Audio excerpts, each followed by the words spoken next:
Louvado seja nosso Senhor Jesus Cristo. Quem são as entidades de Umbanda? Para poder explicar, eu vou ter que falar de Umbanda popular e, por fim, de Umbanda esotérica.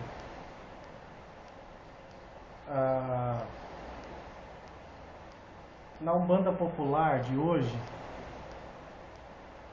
nós temos a manifestação de caboclo, preto velho, criança, exu, baiano, cigano, marinheiro,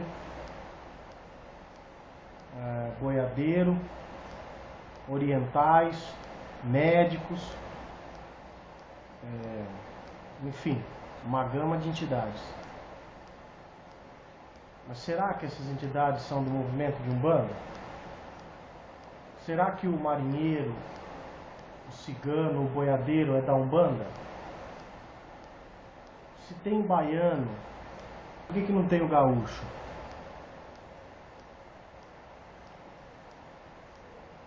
Por que não tem o paulista? Durante muito tempo, quando eu trabalhei na Umbanda popular, iniciei, eu trabalhei com baiano, com boiadeiro, com marinheiro. E foram entidades importantíssimas na minha vida. Respeito eles. E nunca pediram nada de errado, nunca me deram um conselho errado. Sempre trabalharam em cima da lei. Sempre tive muita sorte sobre isso. Mas, quando eu passei a praticar, a estudar a Umbanda esotérica, a pedido das minhas entidades,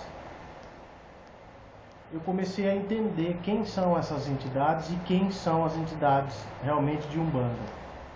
Então, antes de se falar das entidades de Umbanda, é preciso dizer que o baiano, que o boiadeiro, que o marinheiro, que o árabe, o médico, são enfeixados de outros movimentos na Umbanda. Então, por exemplo, se você for no Catimbó, que tem uma forte origem em Pernambuco, lá vão se manifestar mestres catimbozeiros e juremeiros que foram baianos, que foram cangaceiros, porque estão ali no Pernambuco, naquela região. Então são entidades de pessoas que desencarnaram ali naquela região. Então eles têm os trejeitos de pernambucanos, de baianos, entendeu? Os médicos, eles começaram a se manifestar no kardecismo,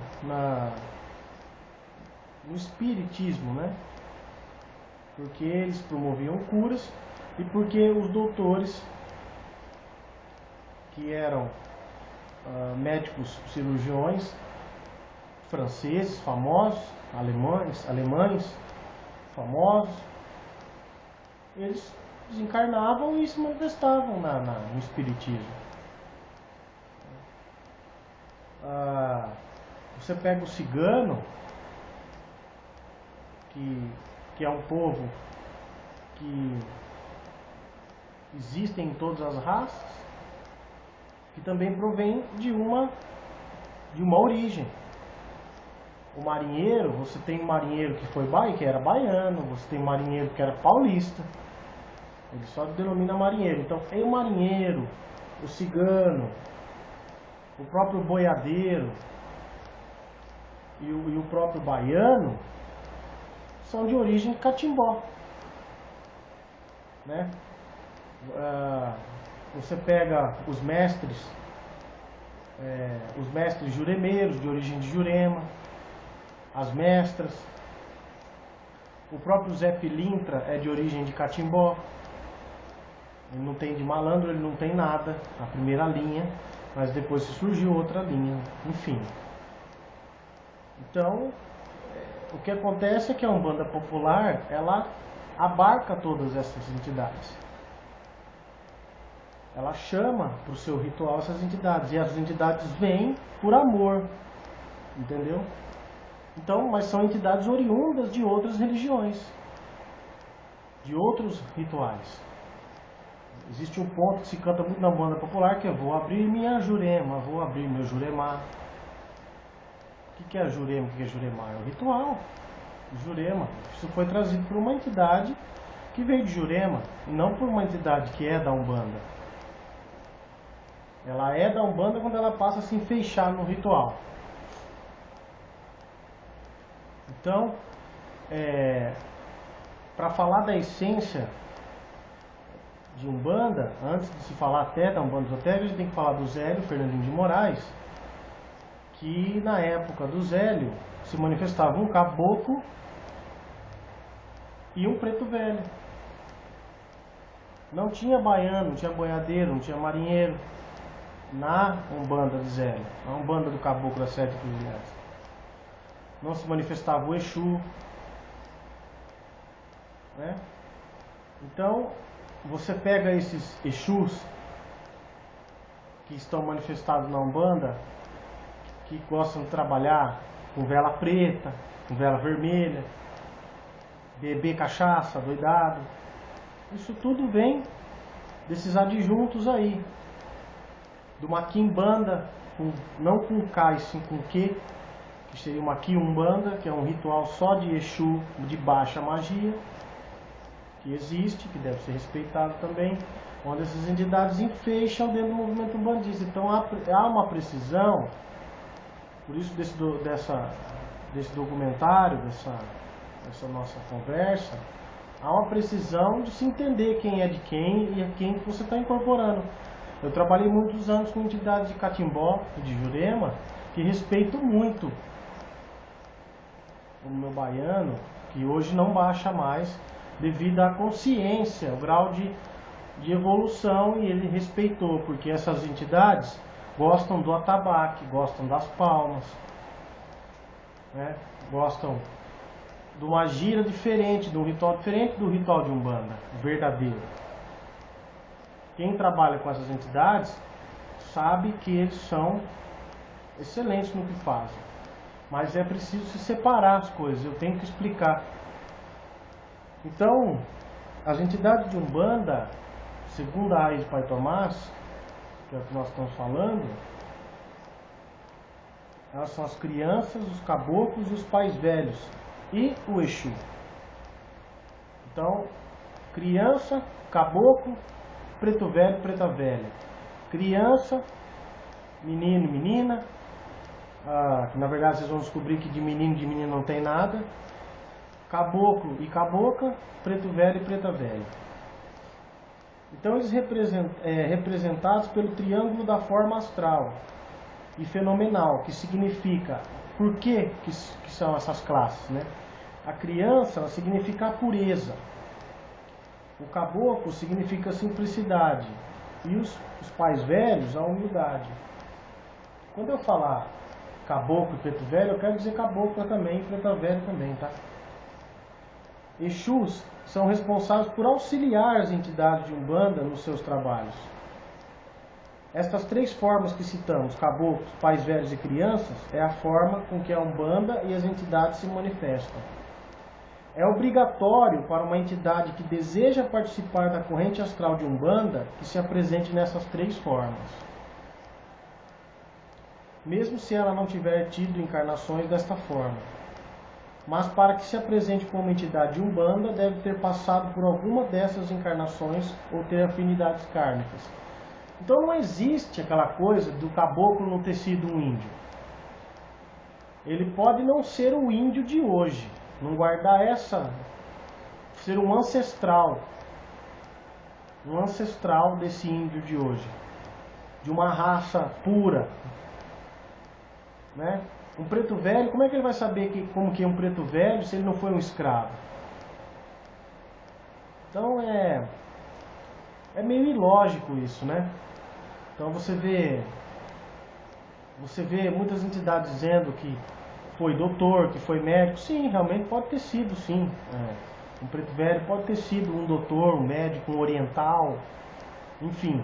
Mas ele teve que ter uma reencarnação do preto velho para saber, uma reencarnação sacrificial.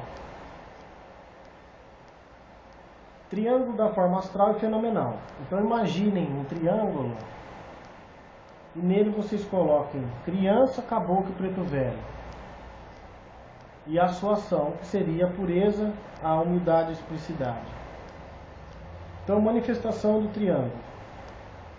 Há várias razões para a manifestação das três formas: criança, caboclo e preto velho.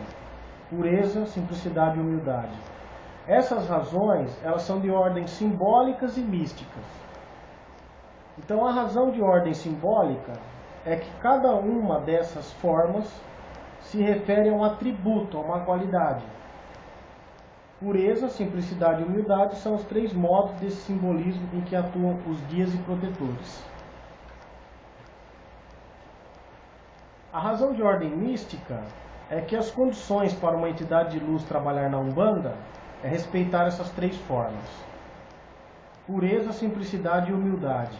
Essa condição foi relacionada quando os maiores sidérios, os puruxás, resolveram traçar esse triângulo da forma aqui nos céus do Brasil, aproveitando a herança xamânica do povo brasileiro.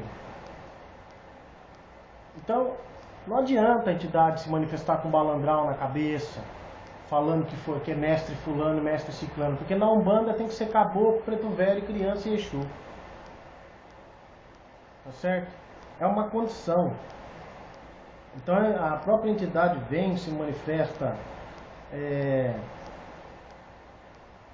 ou se diz nome fulano de tal, eu não vou ficar falando o nome. Quem estuda já sabe de quem eu estou dizendo. Com ensinamentos, que viveu não sei aonde. Mas não é caboclo, não é nem preto velho, não é nem criança, não é nem Exu. Está dentro da Umbanda? Para estar no movimento de Umbanda tem que aproveitar a herança xamânica. Não é isso que está dizendo? Então criança, são entidades que devido às suas inúmeras reencarnações, porque veja bem, pasmem vocês, pulem da cadeira, fazem o que vocês quiserem. Não existe criança no astral. Atingiram o nível de Nirmanakayas, O que significa Nirmanakayas? Não precisam mais passar pelo estágio reencarnatório, deixando de lado o apego às coisas materiais da vida terrena, devido aos seus altos níveis de evolução espiritual, alcançados através dos aprendizados dos processos reencarnatórios. Portanto, renascendo para outra vida, de expansão de consciência e pureza total, sendo assim chamados de criança. Renascido, aquele que sai de uma condição e entra em outra, ele renasce. Como Jesus disse, para encontrar o reino dos céus, voltem a ser crianças, renasçam. Mas não que existe uma criança no plano espiritual lá. Não tem nem porquê você incorporar num movimento tão sério como é a Umbanda, uma criança de 4, 5 anos. O que ela sabe da vida? As verdadeiras entidades crianças de Umbanda não rolam no chão. Presta atenção, você que incorpora crianças que rolam no chão. Não chupam chupeta, não besuntam as cabeças das pessoas com bolos, não empossam os consulentes com guaranás, não falam palavrão, nem se comportam como crianças debilóides, tá? Presta atenção, isso é um quiumba, viu? É um quiumba. Um movimento tão sério como a Umbanda não se pode se prestar a isso. Caboclos. A palavra caboclo tem origem do tupi arcaico, que é pré-cabralino, ou seja, mais antigo do que Cabral. Quando ele veio para cá e encontrou esses índios. É uma língua que é chamada de língua boa, que ela vem de origem engatu, que ela vem de origem abanhenga, que pouca gente conhece. Então a gente fala de tupi arcaico, porque era se falada pelo tronco tupi. Caboclo significa acobreado, aquele que possui pele cor de cobre avermelhada. Quem conhece cobre sabe como que é a cor. Mais tarde veio a ser denominada nos dicionários de língua portuguesa como filho de branco com índio. A origem da palavra é acobreado. Quem são assim? Essas entidades são os espíritos de nossos ilustres ancestrais, o povo da pele vermelha, os Tlavates, os Nhangatus e os Toltecas, que deram origem ao tronco Tupi, dividido em Tupi Nambá e Tupi Guarani. Atenção, os verdadeiros caboclos de Umbanda não são esses índios famigerados que comem gente e cometem algumas atrocidades vistas hoje em dia. Os caboclos de Umbanda são espíritos antigos, originários de Atlântida, ancestrais dos índios que conhecemos hoje. Podem ter tido encarnações na pele dos tupis, nambás e guaranis. Óbvio, né? Como eu falei no começo. Da época pré-cabralina, a chamada reencarnação sacrificial. Essas entidades reencarnam em uma determinada sub-raça para sentir o que essa sub-raça tem para passar, para depois se manifestar. Como é que a pessoa vai falar que é pai de alguém se nunca teve filho? Como é que a pessoa vai falar que sabe o que é um casamento se nunca foi casado? Então não tem lógica essas entidades aí desses templos esotéricos, né? Esses terreiros esotéricos, falar que não é um preto velho, que não foi preto velho, mas que se manifesta como preto velho. Dentro da nossa religião, é o preto velho, é o caboclo, é a criança. E é o Exu. Pretos velhos, entidades que tiveram inúmeras reencarnações terrenas, como magos orientais, africanos, etc. Aquilo que eu disse, tiveram muitas reencarnações terrenas, mas tiveram que ter uma vida como preto velho, como escravo. Espíritos ancestrais de mestres e magos atlânticos etíopes. Os Remohaus deram origem aos etíopes. É uma raça que deu origem a uma sub-raça. Tem que estudar isso também, viu, umbandista? O povo de pele negra que habitava a Atlântida. E mais tarde migraram para a África, devido aos cataclismos que afundaram a ilha. Esse povo que habitava a Atlântida eram os Remohaus, que veio dar origem aos etíopes. Que é aquele negro que a pele dele chega a ser azulada, de tão negro que ele é. Atenção, os verdadeiros pais e mães velhas da Umbanda, se fala pai e mãe velha, acho que é falar de preto e preta velha.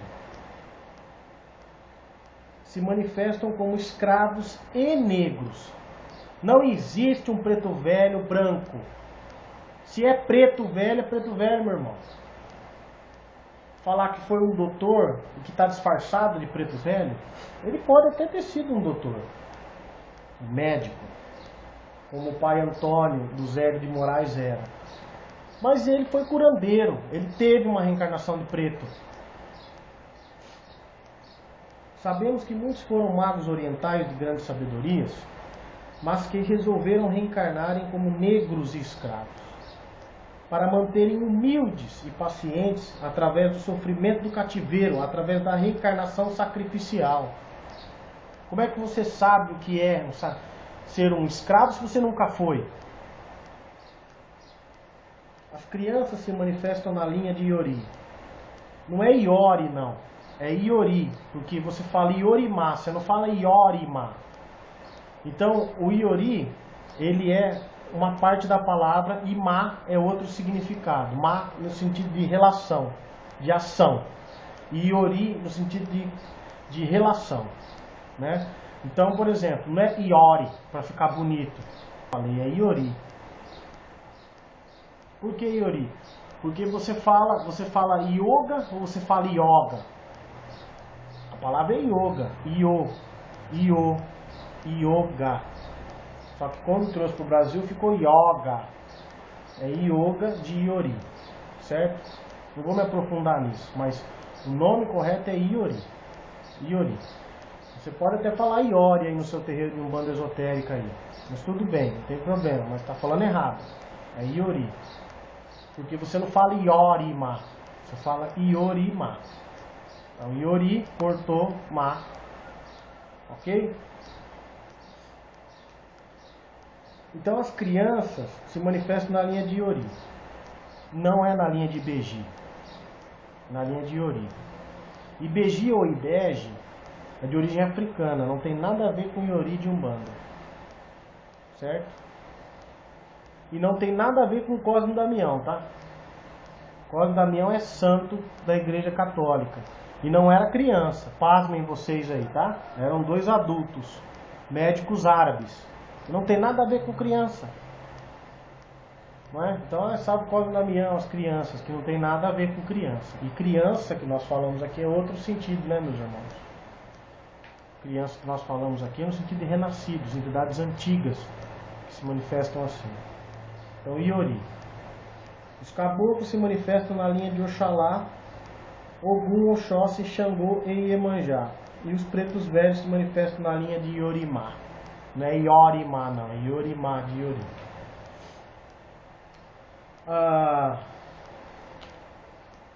As entidades da linha de Ogum e Xangô são caboclos. Mas não se denominam como caboclos. Eles gostam de ser chamados de Xangô fulano de tal e Ogum fulano de tal. Um exemplo, você tem um caboclo da linha de Xangô que chama Sete Pedreiras. Você não vai chamar ele de caboclo Sete Pedreiras, você vai chamar ele de Xangô Sete Pedreiras. Você tem um caboclo da linha de Ogum que chama Beira-Mar. Você não vai chamar ele de caboclo Beira-Mar, você vai chamar ele de Ogum Beira-Mar. É a nomenclatura para diferenciar. Então, depois a gente, nesse documentário, a gente vai falar sobre a linha de Iori e como é corruptelada, sabe? Como fazem uma confusão, assim como a linha de Exu. Eu tenho certeza que a linha de Exu é menos ainda corruptelada do que a linha de Iori. Eu sei que muitas pessoas que vão estar ouvindo isso vão estar machucadas por dentro. Mas nosso intuito não é esse não, nosso intuito é de esclarecimento. Meus irmãos de fé, isso faz parte do nosso documentário e vai ser editado lá no documentário, vai ser colocado junto, a raiz de Pai Tomás. Mas eu queria que vocês, meus irmãos, tivessem paz no coração, força, fé e luz, esclarecimento e elucidação para entender certas coisas. Como o título desse vídeo é As Entidades de Umbanda e os Enfeixados, nós vamos respeitar os baianos, os marinheiros, boiadeiros, ciganos, como entidades que são, mas enfeixados, né? Na Umbanda popular, que lá é o lugar deles. Se você for baixar uma entidade dessa, baixa num lugar assim, que ele se sente melhor para trabalhar, né? Se você trabalha no seu terreiro de Umbanda popular, trabalha com ele assim. Quando você vir para a Umbanda esotérica, eles vão entender que agora você vai trabalhar com o triângulo fluídico, tá? Saravá fraterno a todos, paz no coração, paz do Oxalá, Zambi de Pai Velho, Tupã de Caboclo, Papai do Céu de Criança, que abençoe vocês. Saravá.